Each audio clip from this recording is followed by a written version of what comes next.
I'm Jeff Reed. I'm Music Director of Orchestra Kentucky, and it's my pleasure to take you behind the scenes at Orchestra Kentucky.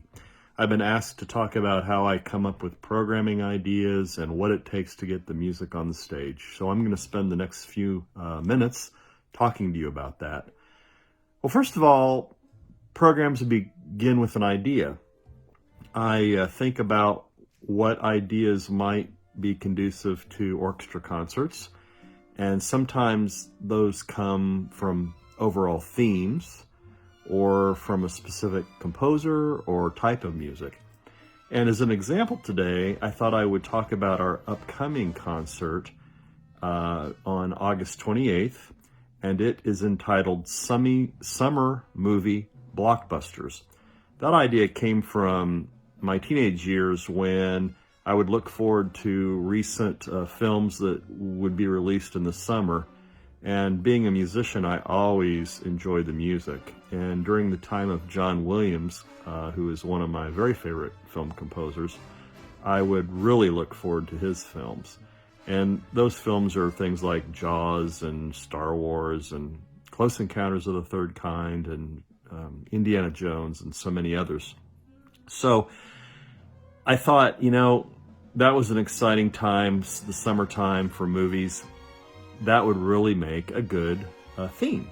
So I thought of that and started to do some research. I Googled movies that were released in the summer, and I came up with things like Jaws, I mentioned that, The Great Escape, which is a wonderful movie, music by Elmer Bernstein, the movie Grease, The Wizard of Oz, and it just seemed to me that there was such a great variety with all those movie scores that it would make for a good movie concert. And that's certainly one of the more popular types of concerts for orchestras. So with that idea, and with those movies researched, I started to look at what music is available. People don't realize, we just can't buy music already created off the shelf, so to speak. Not everything's available. Now, some composers' music is available. John Williams, for example, has made his music available for purchase. It's pretty expensive. $300 to, even $800 for the Star Wars collection. But once you buy it, you can use it over and over again. Some movie music and other music, for a fact, is rental only. So you rent it for a certain number of performances. That could be anywhere from $200 to $500 or more. And if you can't get it through rental or purchase, then you have to have somebody arrange it. But in order to do that, you have to pay for licensing and other things. So it's very expensive.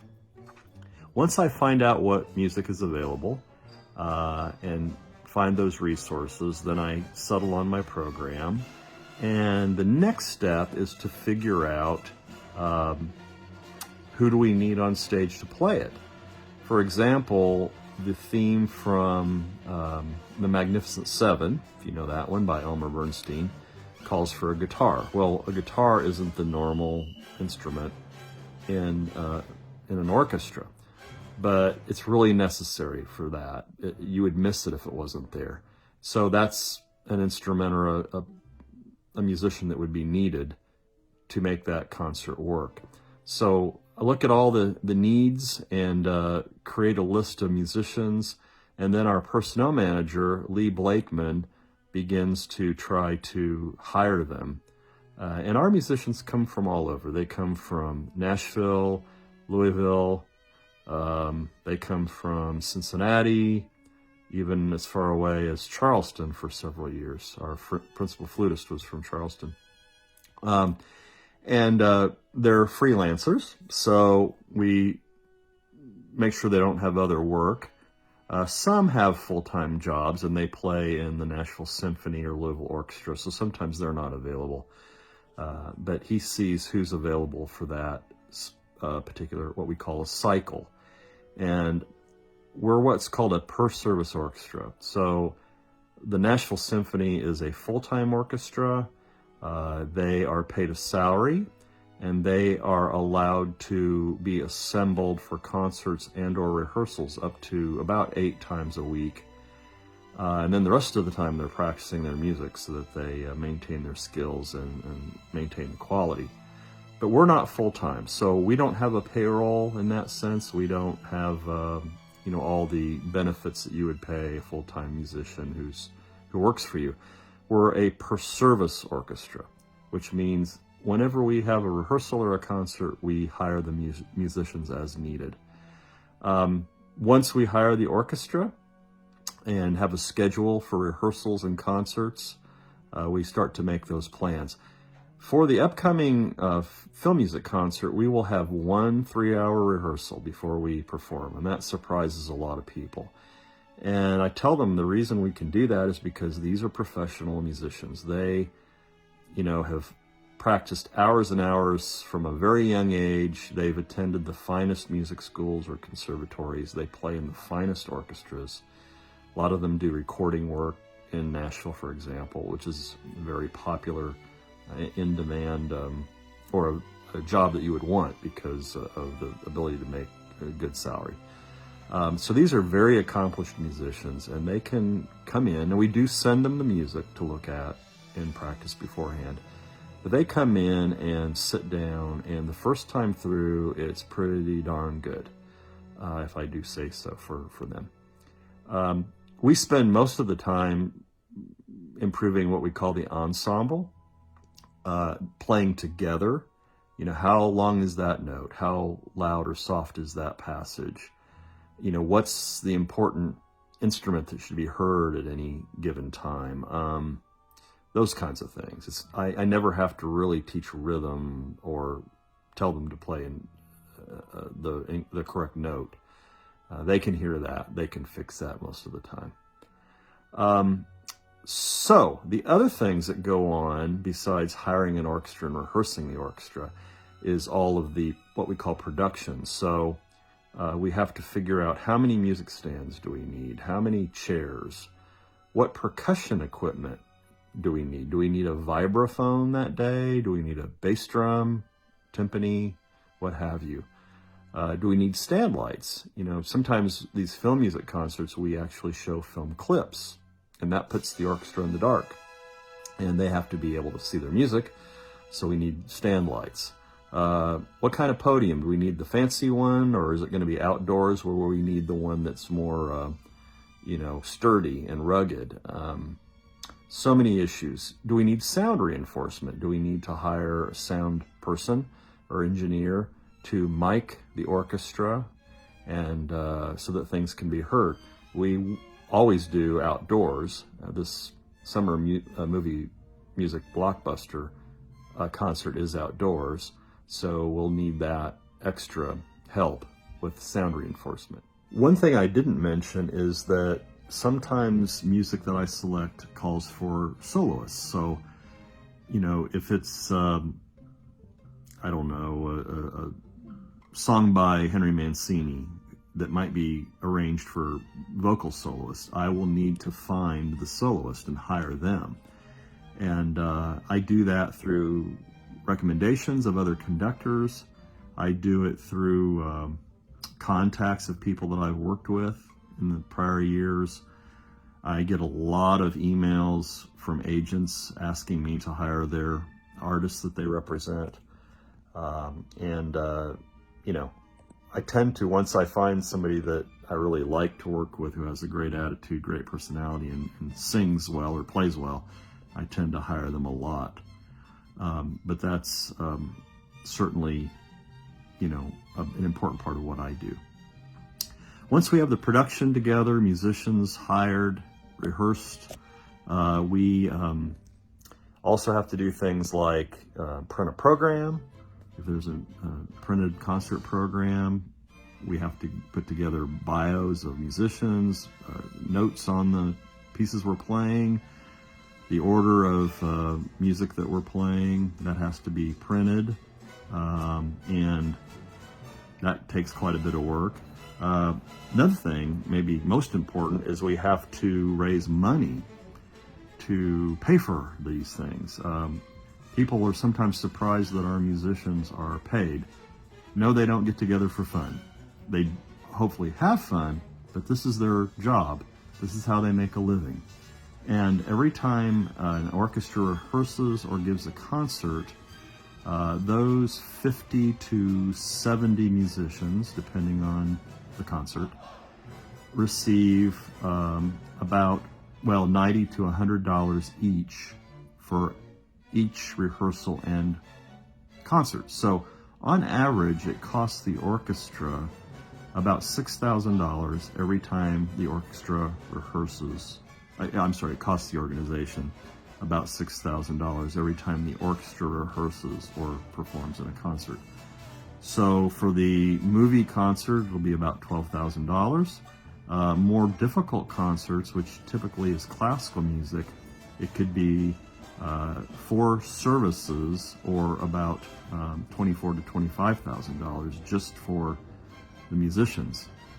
Then you add the cost of music, which is a couple $1,000. If we need sound reinforcement, that's $5,000. Concert programs, it starts adding up to where to perform a concert can be upwards of $30,000 to $40,000. One thing I'd like to point out, that this is something else that people don't realize, is that we are a different organization from the Southern Kentucky Performing Arts Center. We are a resident orchestra there, but we are separate organizations. We actually pay them to rent the facility, and we pay them to have their stage workers work. We pay for security. We pay a lot of things, and that can cost $7,000 to $10,000 in fees to SkyPack. So you can add that to the cost of the concert.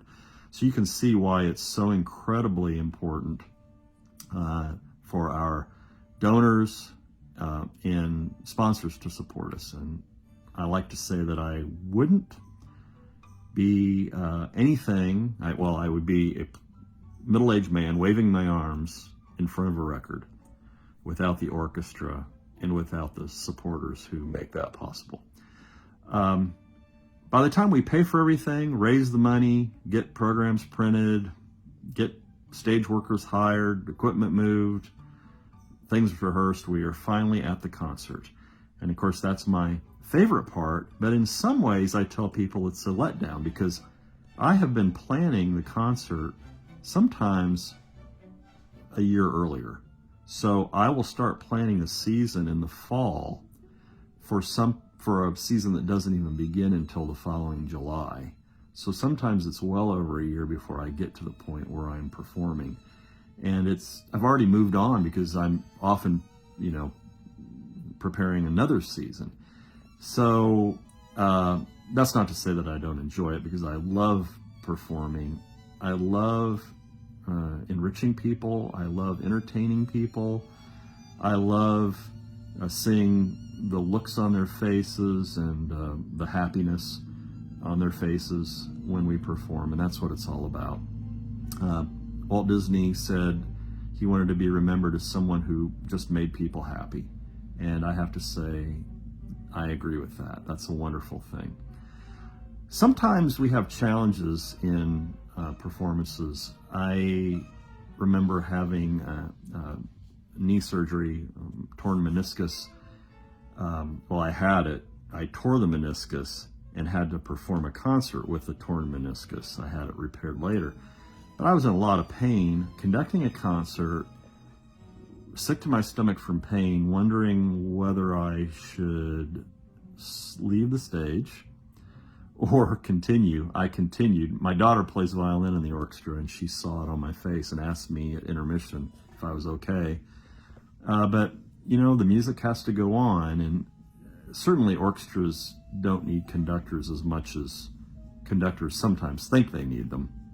But in that case, it was a split-second decision, and that's really what a conductor does. He makes split-second decisions about things, because I've heard it's likened to being a airline pilot. I certainly can't fly a plane, but 99% smooth sailing, 1% pure terror. And that kind of explains what being a conductor is like, because when things start to not go well, you're the one in control.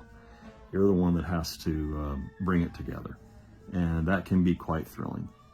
Probably the best part of being a conductor is what I call it's really a religious experience. It's a worshipful experience, because I believe that God created music and has given it to us as a gift. And being part of that miraculous recreation of music is the most amazing thing that any of us can be involved in.